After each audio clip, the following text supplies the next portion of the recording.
Welcome to the Standard of Truth podcast, hosted by historian Dr. Garrett Dirkmott, where we explore the early days of the Church of Jesus Christ of Latter-day Saints and gain rare historical insights into how a young farm boy was able to establish a new church and grow it by way of visions, manifestations, and miracles.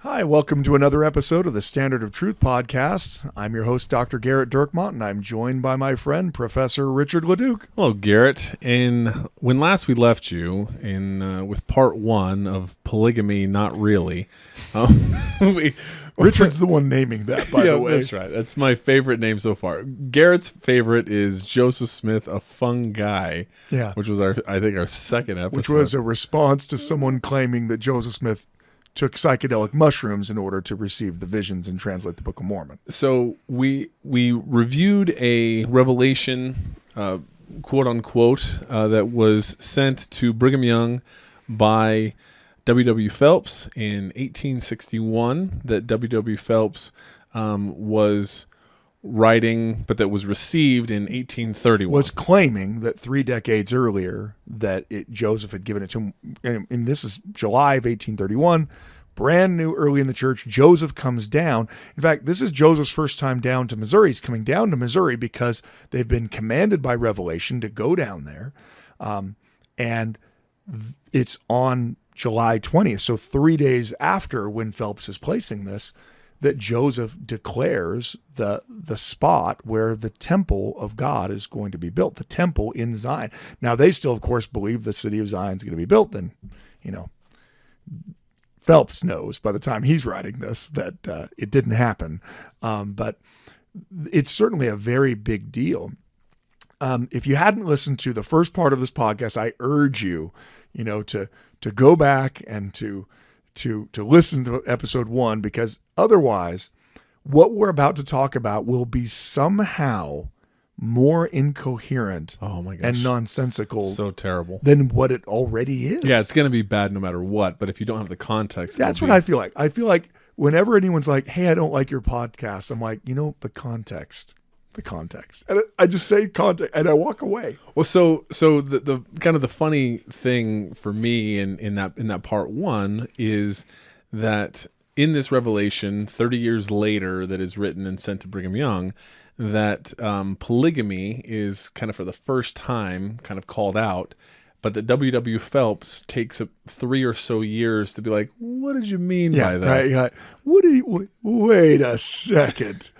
So now, the reason why Stephen asked the question was this document is used. It's especially used by some, as he said, Mormon fundamentalists, so people who are still advocating that, polygamy still be practiced, even though Wilford Woodruff, the prophet, received a revelation ending its practice, and then that's expanded even further by Joseph F. Smith with the Second Manifesto. But at any rate, that's something we'll talk about later when we talk about polygamy, but not Season really. 38. Yeah, Season 38, and we'll call it, that's part of it.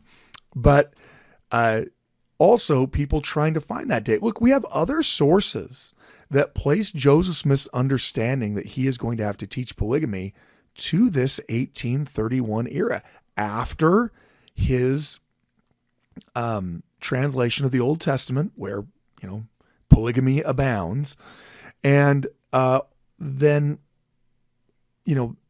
these other sources like Orson Pratt or one of his wives, Miranda Hyde, also places it, 10 years earlier from 1841 when she's talking about it, which would be 1831 that Joseph knew.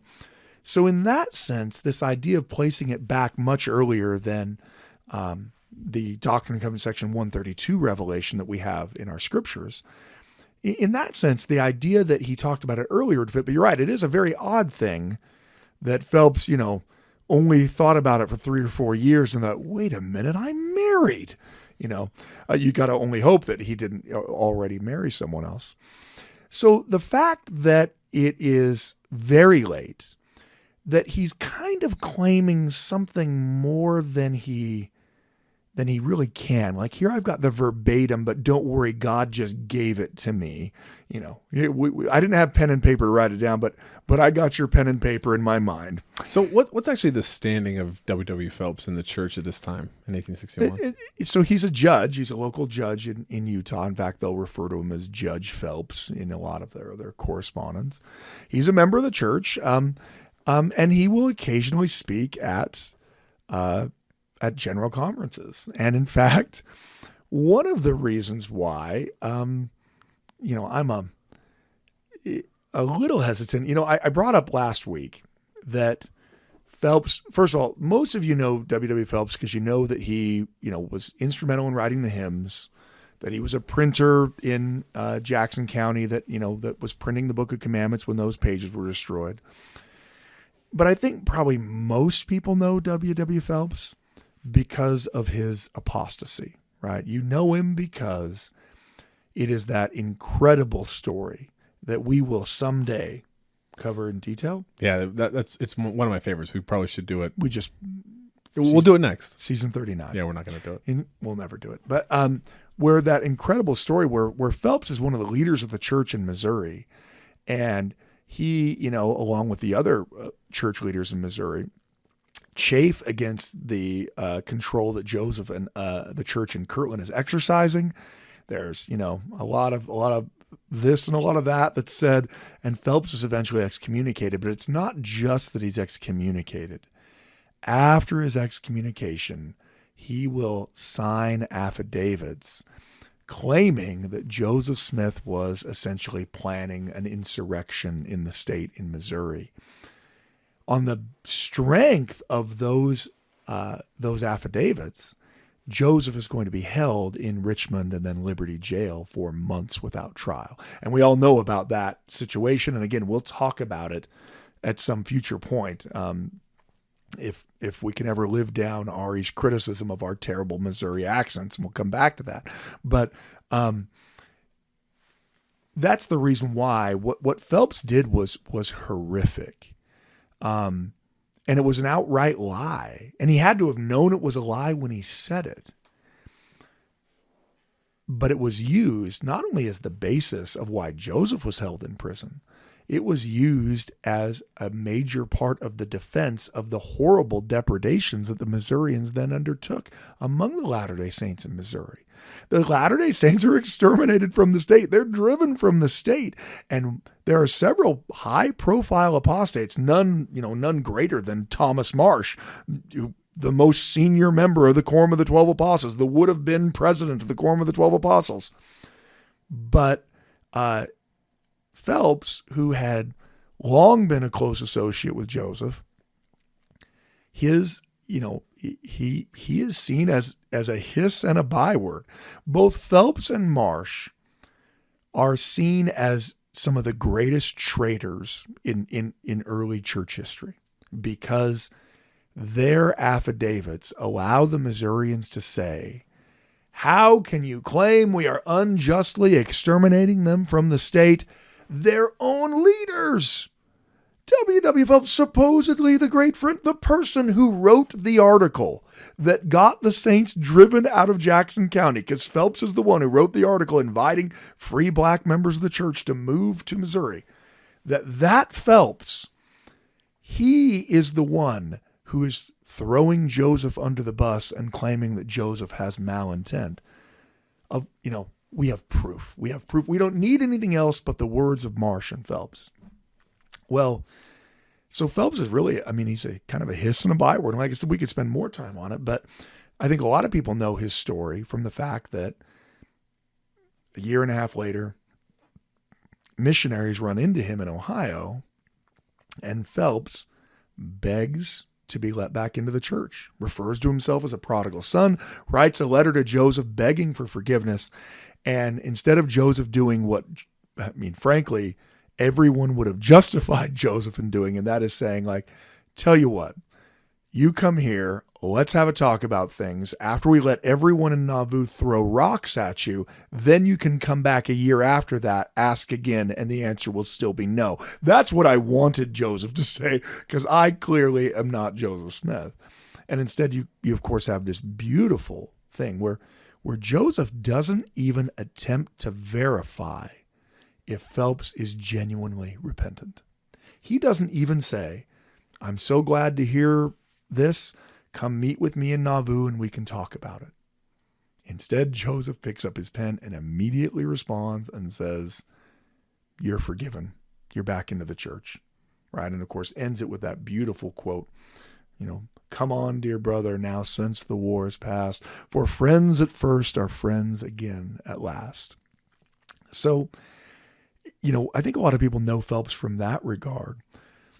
In the Utah period, obviously Phelps is, in some ways, he's got to kind of rebuild his reputation, right? Because if you were one of the people that was burned out of Missouri because Phelps wrote lies that the state of Missouri used, you might not have been as forgiving as Joseph was, right?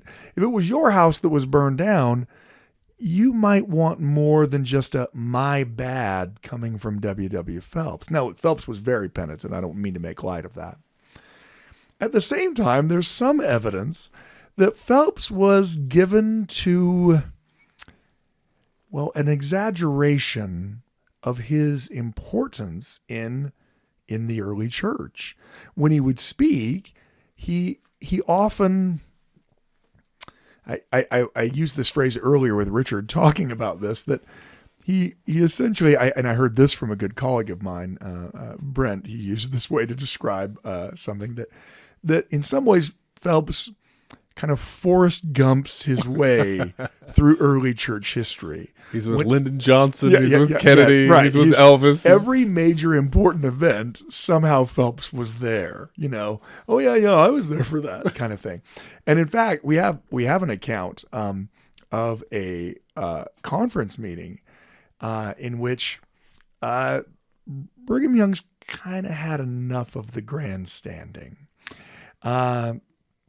So Phelps reads a hymn and then tells an anecdote. We don't know what he said, but my guess is that the hymn is one that he either wrote or part of his compilation. So he had some kind of insight into it, and then so he told an anecdote. Now, I'm sorry, this is kind of choppy because of the shorthand of this, so I won't be able to read this perfectly. But Brigham Young gets up right afterwards and says, whether it is right, hard, or not, I will give a little exception with regard to him who has dictated or acted and guided and dictated in ordaining the 12 apostles. Brother Phelps generally gives us a treat at conference, that he is the first man in the kingdom, the tallest, broadest shoulder, biggest chested and breasted man, and is the foremost of such and all. Full of life and amiability. We generally get a treat of this kind. When the 12 were first called, I think Brother Phelps was present, yet will not be sure when they were called by revelation through Joseph Smith the prophet, Oliver Cowdery, David Whitmer, and Martin Harris, were the men that ordained the 12. These were the three witnesses of the Book of Mormon, long prophesied to the calling of the 12. Oliver Cowdery requested of Joseph that when the 12 were called, that he might be present, that he might officiate in ordaining them. And it was in the beginning of the year 1835. In 33, the saints were driven from Jackson County. In 34, the camp that is called Zion's Camp went up to Missouri to reinstate the brethren upon their land after the return of Brother Joseph had promised, while on their way to that the faithful should receive a blessing. And on their return began to delineate what those blessings were. The calling of the 12 apostles and 70, we commenced having our meetings for this purpose. So apparently what has happened is that Phelps has somehow said that he was a part of the calling of the 12 apostles, which Brigham Young is trying to correct him in saying. Now, why is Phelps making this claim? Because incident to the calling of these people, it's happening at the same time that Joseph is performing foot washings and ordinances among these various groups. Because Phelps is one of the people who has his feet washed, and at least he's claiming he's one of the people that had his feet washed first. It seems to be. Now, again, I don't know because I don't have what he actually said. But I do know that Brigham Young isn't happy with what he said. You're right. I mean, but Brigham, how do you really feel, right? Anyway, he goes on to say, I relate this so that people may have a correct understanding. It is said that while we were gone from Missouri in 34, the brethren proceeded as best as they could with regard to building the temple and continued their labors until the roof was on the lowest story was completed. That Joseph called a solemn assembly where he blessed the elders of Israel, called them together a certain number. Been through the mobbing of Missouri First Presidency and the presidency of Jackson County, Independence, etc. When then ordained, they went into the temple and anointed one another's feet. Again, this is getting choppy because this is just a shorthand transcript. The washing of the feet, this was done, signifying the purification of the elders. They had been faithful and received their blessings. The second evening, the 12 were in. I don't know that the feet of Brother Phelps was washed. He was in the first evening. I think the 12 went in the second evening. I know very well that Brother Joseph washed my feet. But when Brother Phelps gets up here and says that he has made the 12 and the high priest this and that and the other, I want you to understand that you may get a thread of the history that this is the protest of Judge Phelps. He waxes all remarkable, and I will leave all men to judge, but he always gets something or other, as he did the first day of conference. And a Greek testament is brought up here to prove that God was not a spirit, when he is a spirit most emphatically to all intents and purposes. He is a spiritual man, he is an exalted man, he's an eternal man, and he is an everlasting man, and he is God. Just so may it be said of those who will be exalted from this earth, who receive their celestial kingdom in ordination to other priesthoods. They never lose anything when they are adopted into families. So you can see that he's actually kind of, what Phelps had said earlier had irked Brigham Young, but he hadn't corrected him. And the second time that Phelps gets up and then says, let me tell you about how I helped call the quorum of the 12. Brigham's he's kind of had enough. Oh, it's so great. I love how he ends kind of with a King Follett light sermon. Yeah, there. just by the way, let me tell you what happened. Anyway, he's going to talk a lot about this, but then he's going to come back to what his original thing is, that Phelps was kind of overstating his position. I expect that we should have embraced the faith as we did when we did. I remember, brothers and sisters, when Brother Phelps, he says, remember, brothers and sisters, when Brother Phelps gets up here, and I'm not sure what it says, this or that, you may take it as this or that. But when he gets up here to read, and again, most of this is missing, and he pulls out a something story, let it be the something. We can't read the writing there, story, and let it pass off. So clearly Brigham is publicly chastising him because Phelps is very much given to this kind of bravado that it's the reason why when I read the 1861 letter that he writes, I'm not surprised at all that who becomes the focus of this. Right? He's with all these other great people. And you know what? We got together to ask God who should give the first sermon ever to the Lamanites. Now, of course, it's not actually the first sermon to the Lamanites. He doesn't seem to know this, or at least he isn't saying, because it wouldn't involve him.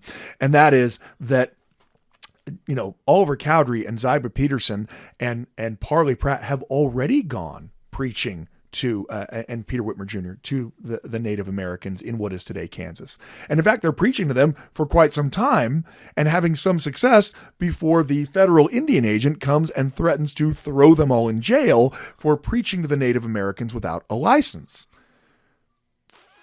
Then they attempt to get a license, and they're told no, they can't have a license because they're Mormons, essentially, right? So it's a very circular thing. Well, it stands to reason. Yeah, you can't preach to them without a license. Can we get a license? Well, you can't. No.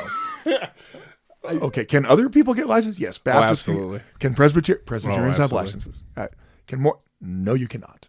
In fact, it's this exchange that leads to one of our earliest accounts of Oliver Cowdery testifying of the gold plates, because the Indian agent writes to General Clark of Lewis and Clark fame, who is the superintendent of Indian affairs there in Missouri, and says, I'm paraphrasing here, hey, Bill, the substance of which, hey, Bill, there's these crazy Mormons running. No, but it says, look, they're out here preaching to the Indians without a permit, and I told them I would take them to the jail in Leavenworth if they didn't stop. One of their number claims that he's seen an angel and he's seen these gold plates, right? And of course, Oliver Cowdery is one of them, right? So it's actually one of our earliest accounts of Oliver Cowdery bearing testimony of both the angel and the plates. It comes from this Indian agent saying, what are these crazy people saying? Man, you are just throwing of Lewis and Clark fame, just like that's just an aside. Yeah, it's an aside. It is the same. How about that? Clark. Yep.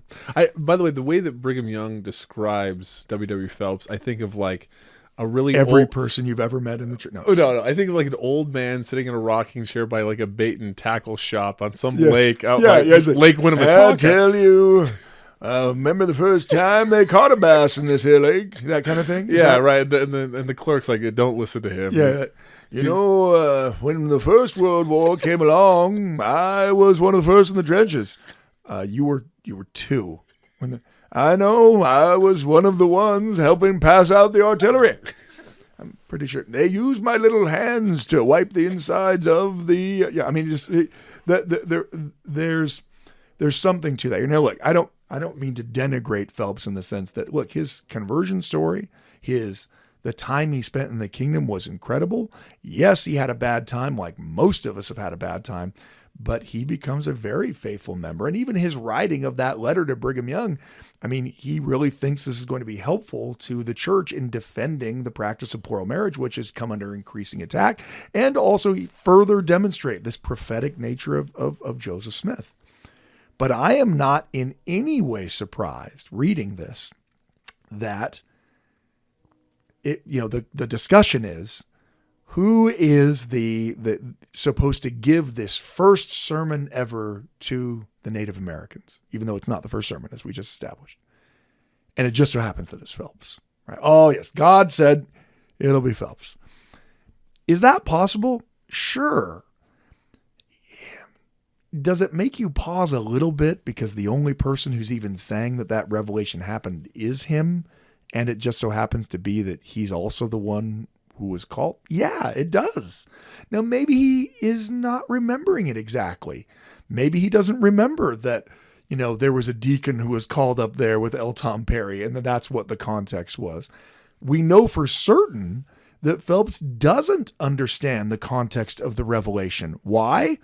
He says it was 3 or 4 years later, 3 years later, that he finally asked Joseph about, wait a minute, if I'm supposed to marry an Indian woman, well, then that means I'd be a polygamist. And then so you have those aspects of it. Now, let me say, in defense of the idea that there was some discussion about marrying among the Lamanites or American Indians or Native Americans, depending on which group you are and which you prefer as the designation. There is another source, an early source, that makes a type of suggestion of that. We have in some of our earlier podcasts, although not terribly long ago, right? Was it on our Zion podcast? I don't know when it was, and we want you to search through all of them. That's why we poorly index them. We figure if we can get you to accidentally download each of them, that will drive our numbers up as you're trying to find angrily the things that you're not able to find, because we have, I would say we've devoted no resources to it, but we don't have any resources. So we've devoted the resources we have to indexing our podcast. Anyway, we talked about Ezra Booth. And if you remember, Ezra Booth is this Methodist minister who converts to the gospel and goes, because he's so excited about the idea of Zion, he goes down to Zion, and I have a great deal of initial empathy for Ezra Booth, because his reaction to someone saying that Independence, Missouri is where the new Jerusalem of God is going to be built on earth is my reaction every time I go to Kansas City, Missouri. I was actually just there. We were touring some church history sites, and even though it was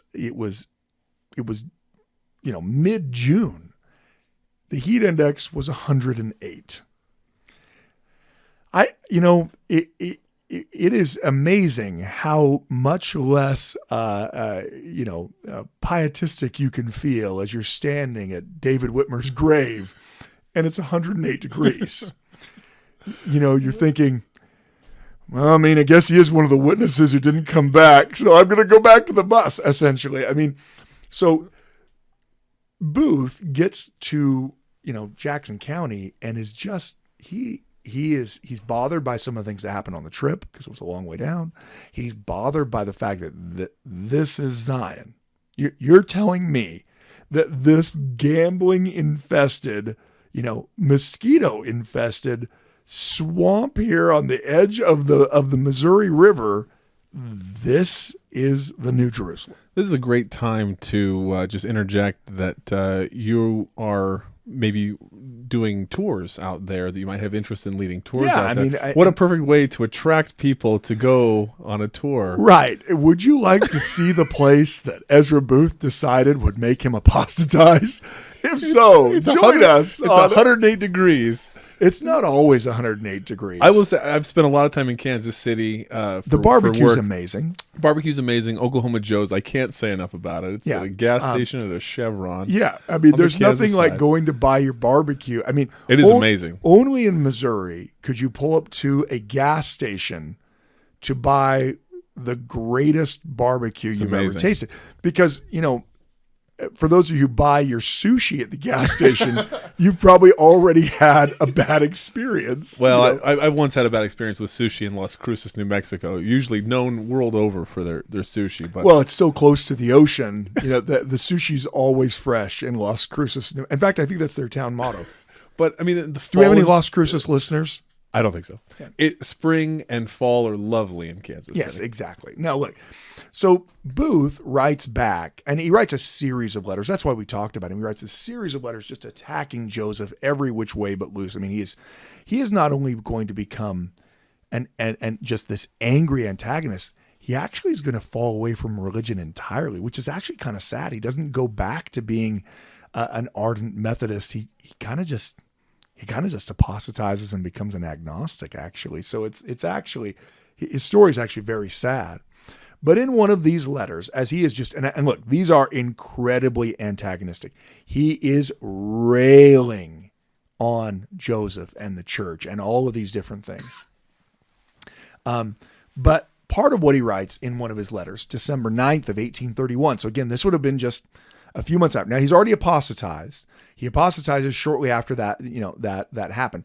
Now he's not listed by Phelps as being one of the people at that meeting, but it's entirely possible he was, because he was one of the people that traveled down there to Zion. From Kirtland, Cowdery and Company, so I'm quoting now, from Kirtland, Cowdery and Company were directed by the Spirit to Sandusky, where they contemplated opening their mission and proselyting to the Indians residing at that place. But neither Cowdery nor the Spirit which directed them was able to open the way to or make any impressions upon their minds. Being frustrated in this, his first attempt to convert the natives, he turned his attention and course to Missouri. When near the eastern line of that state, he halted for several days for the purpose of obtaining by inquiry information respecting the Indians, still further to the west. It appears that he was fearful that his infallible guide, the Spirit, you can tell he's being super sarcastic here, right? He's like, he was fearful that his guide, the Spirit, he's putting it in air quotes basically, was incapable to direct him while proceeding further to the west. Consequently, he applied to men more capable of giving instruction than the Spirit, by which he was influenced. When he arrived at the western line of Missouri, he passed into the Indian Territory, where he continued but a short time before he was notified by the U.S. agent that he must either repass the line or be compelled to take his residence in the garrison, meaning go to the jail at the fort, 40 miles up the Arkansas River. As there was no alternative, the former seemed to him to be the most expedient, and he never possessed courage sufficient to pass the line or visit the residence of the Indians since. Now, so again, as angry and full of just total venom and just twisting things as much as he can as Booth is, we do know that at least that part, that he's notified by the Indian agent that they had to get out, we know that's the case because we have that letter. So we know that they were told to get out. Oliver Cowdery talks about the fact that they're told to get out. So there's at least some aspects of truth, though, being presented here incredibly negatively. And anyway, Booth continues. Thus you behold a man called and commanded of the Lord to go forth unto the Lamanites and establish his church among them. But no sooner is he set down in the field of his mission and surrounded by his anticipated converts than he is driven by a comparative nothing from the field and obliged to relinquish his contemplated harvest. So, Booth is just railing on the fact that even though they were called to preach to the Native Americans, that they don't actually do it. And then he's going to go on to talk about how they're going to try to get permission to preach to the Native Americans. And part of what he then says, and this is the reason why I bring this up, it's not just to talk about Ezra Booth and his hatred of mosquitoes in Missouri. He says, another method has been invented in order to remove obstacles which hitherto proved insurmountable. Right? The Lord's storehouse is to be furnished with goods suited to the Indian trade, and persons are to obtain license from the government to dispose of them to the Indians in their own territory. At the same time, they are to disseminate the principles of Mormonism among them. From this smuggling method of preaching to the Indians, they anticipate a favorable result. So he's claiming that, well, now we're going to try to just trade with the Indians, and like, oh yes, would you like that kettle? By the way, the Book of Mormon's Word of God. What was that? Anyway, they're trying to find a way to secretly teach the Indians, right? But that's not all. In addition to this, and to cooperate with it, it has been made known by revelation.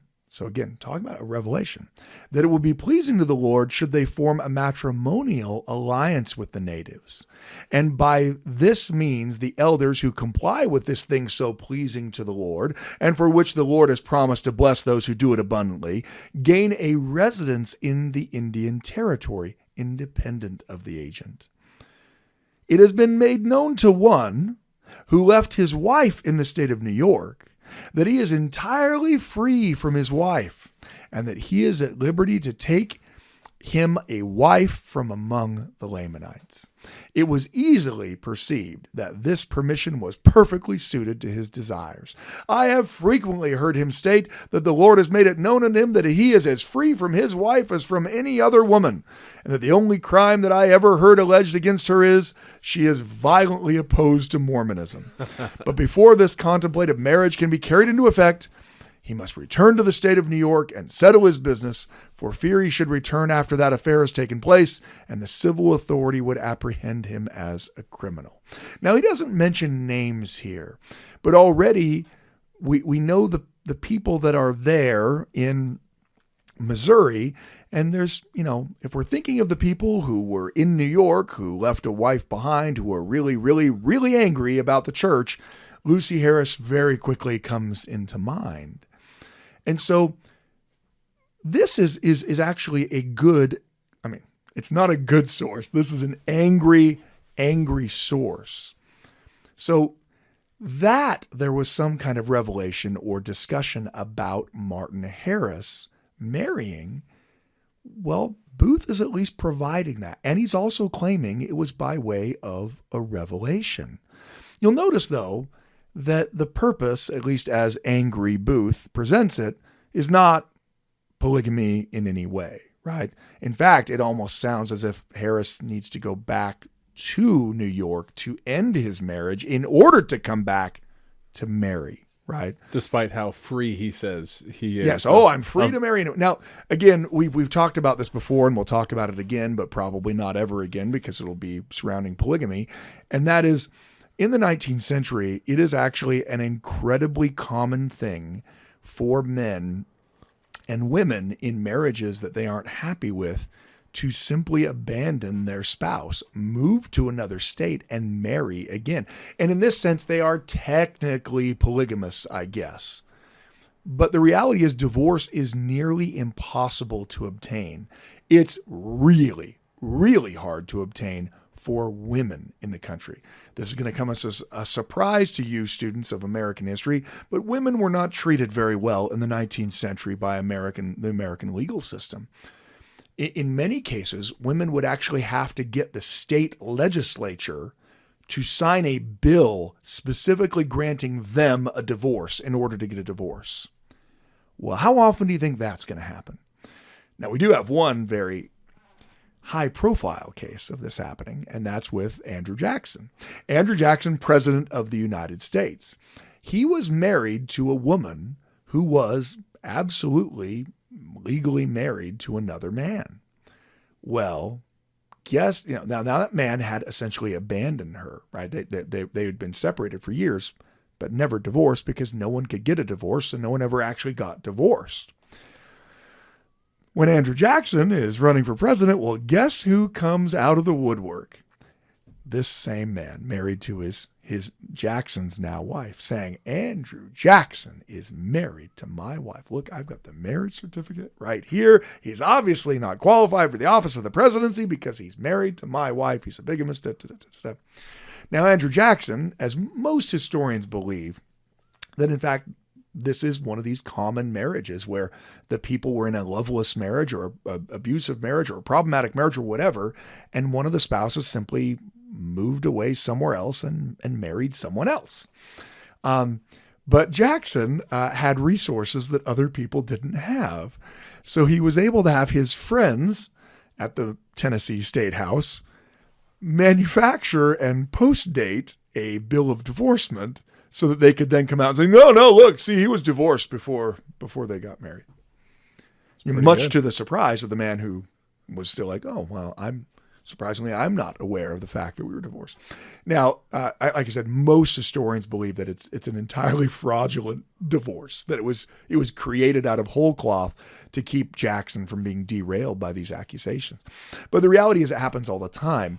In fact, one of the well-known cases, again, dealing with polygamy, but that we don't talk about Bruno, and that is that of Parley Pratt, right?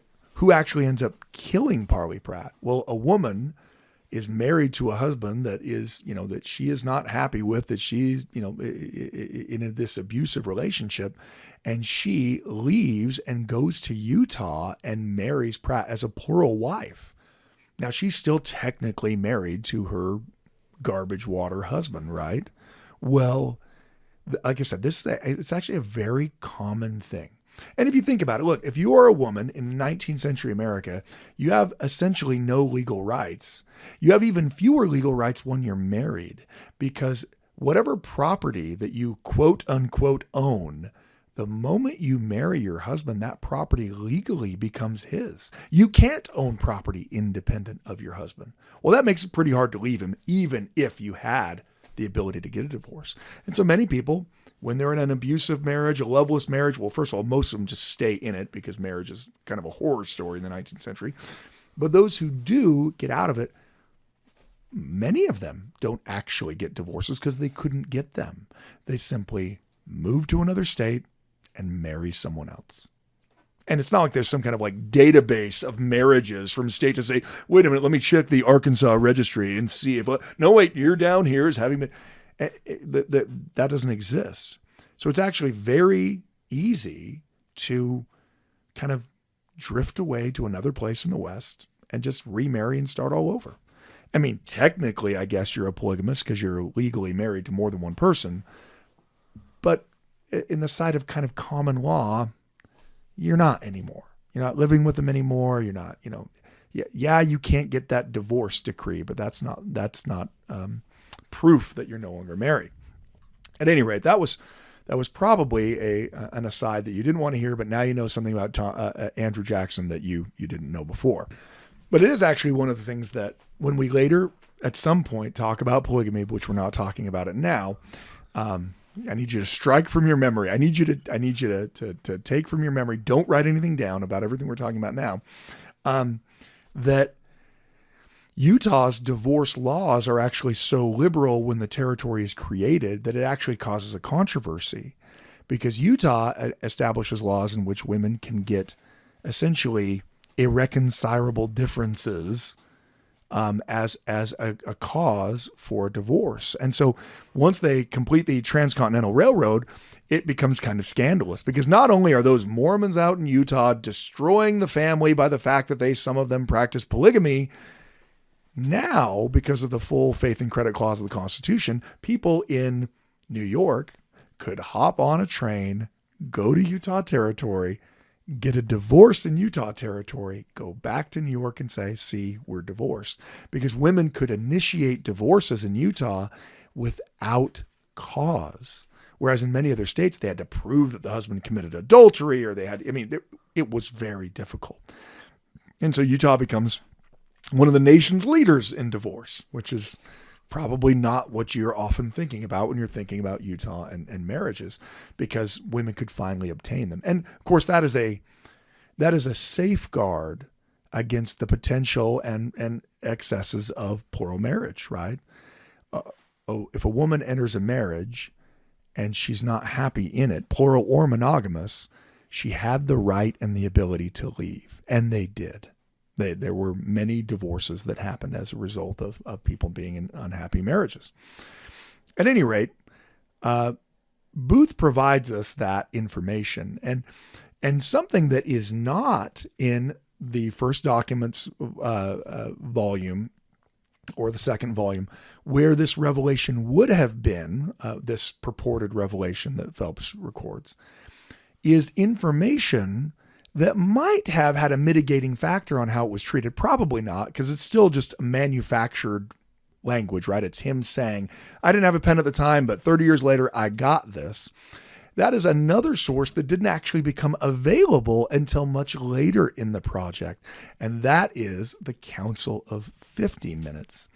The Council of 50 is this organization. Again, we've talked about it on previous episodes. We talk about it a little bit with Joseph Smith's presidential campaign, but it's this organization that Joseph creates shortly before the end of his life with two purposes: to help, on the short term with the presidential campaign, but the long-term goal of seeking out, finding the place where the saints are going to go to when they leave the United States, and they're building the kingdom of God on earth, the kingdom, right? So they're supposed to, members of that are supposed to write the constitution for the kingdom that they plan to create, that Jesus will take possession of when he comes to return.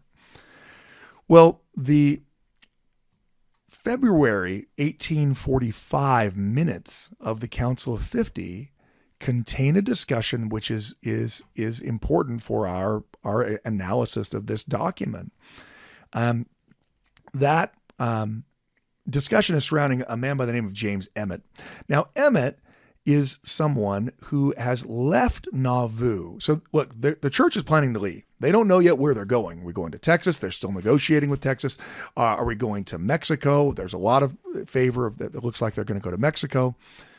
But James Emmett has taken some people from Nauvoo and himself set out with them and justified himself on the basis of, Joseph told me before, and Emmett was a member of the Council of 50. Joseph told me before he died that I could head west with a group of people. And at first there is, a willingness to say, well, we can let him go. But then, there are other people from Nauvoo that kind of start to follow him. And it starts to become a question of, is Emmett leading people into an offshoot away from the church? Is this about to become an apostasy? And so they're trying to figure out how to call him back. Well, people have tried to counsel with him, and Emmett is like, I'm doing what Joseph told me to do, and I'm going to follow whatever Joseph has to say. part of what Emmett is claiming is that because Joseph had said that the gospel needed to be, taken now to the house of Israel, that needed to be taken to the Native Americans, that Emmett's saying, yeah, I came out here, I'm going to establish something so I'm among the Indians so that I can preach to them.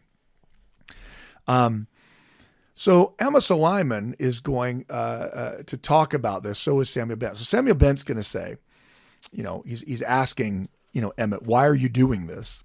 And Emmett said that this was his mission given to him before Joseph's death, and that the 12 had nothing to do with it. Now you can kind of see the reason why the 12 are like, yeah, okay, let's dial it back. There are actually several people who make this claim. If Joseph told me to do something before he died, well, the 12 can't now turn around and say, just kidding, right?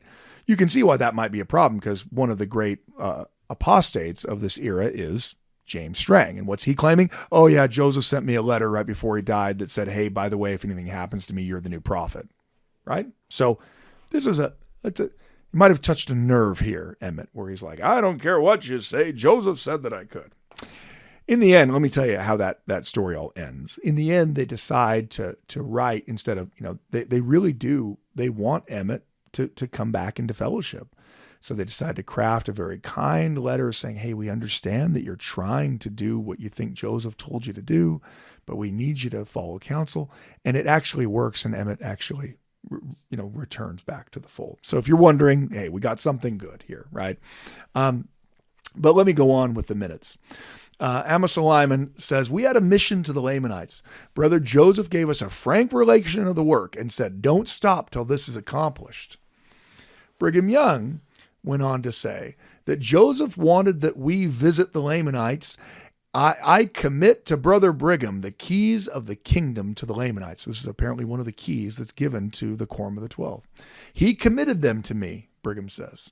We visited and preached to them. They believed. We have heard many times from them. And then Phelps interjects. And this is why it's so important for our question and our story. Phelps said, 6 or 8 went over the boundaries of the United States to preach. Joseph went to prayer. He then commenced a revelation that Martin Harris was to marry among the Lamanites, and that I was to preach that day, etc. It was a long revelation, he says. He goes on to say, we have a living constitution. There is enough for every day. If we die, let us all die together, and there will be a jolly lot of spirits dancing into the next world. It won't be hell, for there is no fiddles there. I mean, Phelps has a gift for a panache, you might say, that's very evident. So what do we have here? Now, what does this prove? These are minutes of a meeting in 1845. So one way to dismiss what Phelps claimed in his 1861 letter is to simply say, that's 3 decades later. And he just so happens to be bringing it up in the midst of A, the church practicing polygamy, and B, the American Civil War. And what just so happens that parts of the revelation are about polygamy and the American Civil War. How surprising it is that he just so happened to remember that. Oh, yeah. This is like your friend who, never wants to be wrong about anything. And, there's some underdog that wins like some, basketball event, football event. And they have the audacity to say, oh yeah, I always knew that they were, I'd pick them to win actually. Oh, can I see your bracket? No, but I'd picked them to win. Right. No, you didn't. I know that you might have thought it in your head, but you didn't. But the way you want to think of it is that you did. But there is a little bit of confirmation here. What does Phelps remember about that revelation? That he was the one who was supposed to preach. So now it's not him in 1861 remembering that there was a revelation saying that he was supposed to preach. It's a revelation actually in 1845. Now it's only 13, 14 years later. Still not contemporary, but it suggests that at least Phelps is telling that same story. He's not just inventing it in 1861 to make himself a, quote, great big elder, as he might have done as Brigham Young talked about him in that 1865 conference. But he's at least telling the same story. I preached to the Lamanites because Joseph prayed and God said that I was supposed to, right? But you'll notice that's not the point of the 1861 letter. That's in the letter, But what was the point of the letter? The point of the letter was to show that Joseph was prophesying of the Civil War even earlier than he was. But the real point of sending it to Brigham Young is Joseph told them to practice polygamy. You'll notice that what Phelps says in 1845 has nothing to do with polygamy.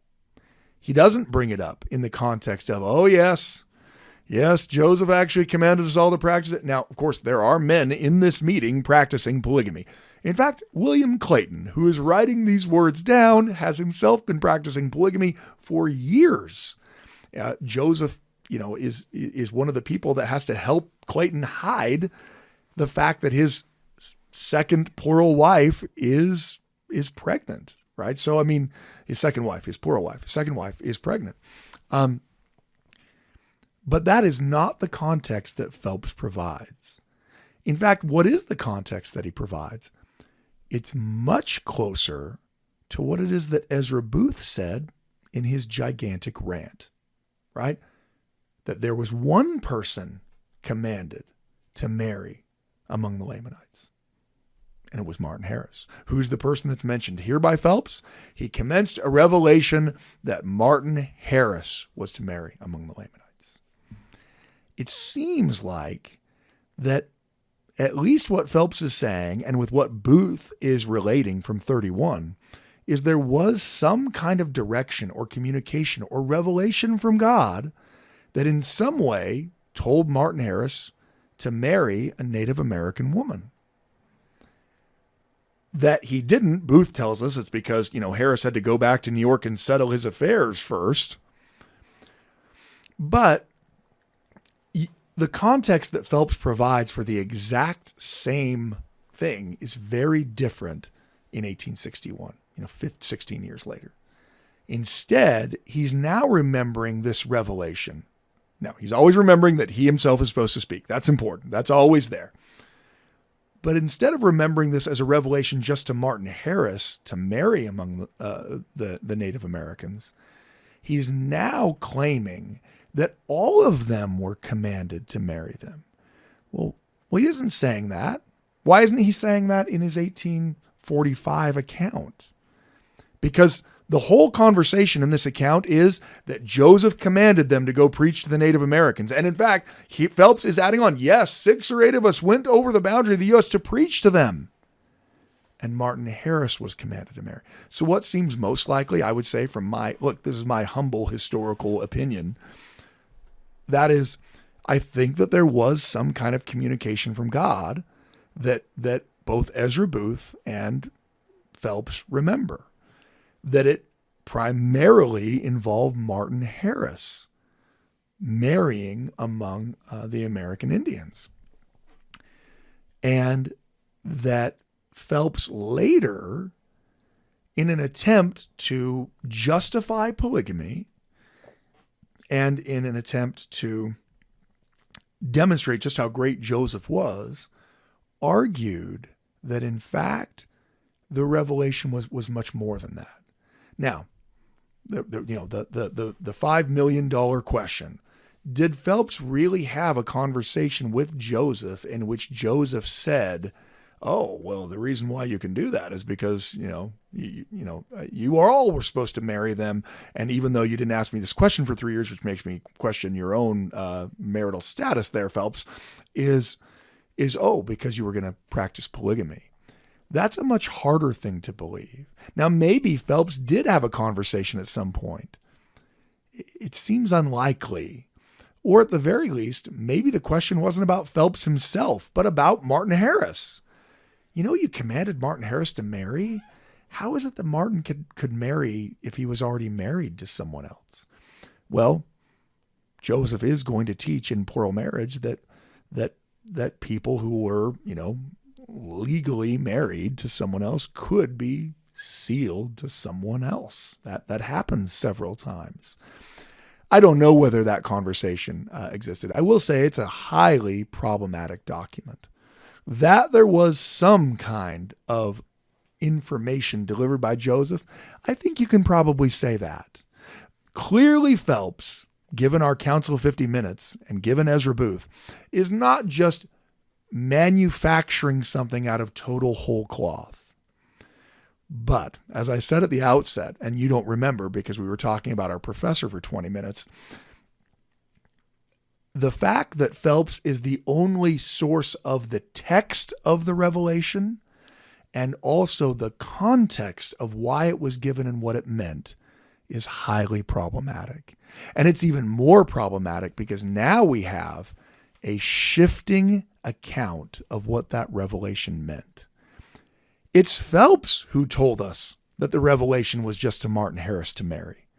And then it's Phelps who tells us 16 years later that actually it was to all of the men, that they were all supposed to do it. And then the other things shooting off of that, that had anything to do with, redeeming the Lamanites and causing them to become pure and delightsome, that is all later. It's not in any of the earlier discussions. That Joseph might have said, if we intermarry among the Native Americans, then we are legal residents of the tribal lands and we can preach to them. That's entirely possible. Maybe that's what Martin Harris's job was to do. He would marry, he'd move among the tribal lands, and then that would allow him access to preach the gospel. In any event, they aren't really ever able to carry out any of these things into practice because by mid-1833, the Saints are driven out of Jackson County, and those tribes that are just across the river, they're now no longer right next to them. So I think this is it's a good example of how there can be partial truths in sources. Is it possible that the revelation had something to do with everything Phelps later said that it did? Sure, it's always possible. Is it likely? No. What's most likely is that the revelation was about what Ezra Booth said it was about, and that what Phelps said it was about in 1845. Rather than his later, clouded by both circumstance of the time and memory, his later reminiscence and his attempt to recreate the words which he himself said are not word for word. So thank you for joining us on this podcast. We'll try to, come up with other scintillating topics. So please keep sending your emails in. And we really appreciate all the kind thoughts and words everyone has to say. Thank you very much.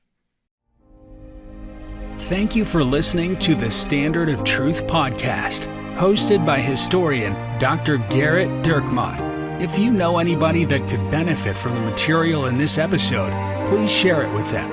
And for more resources, visit standardoftruth.com. Until next time.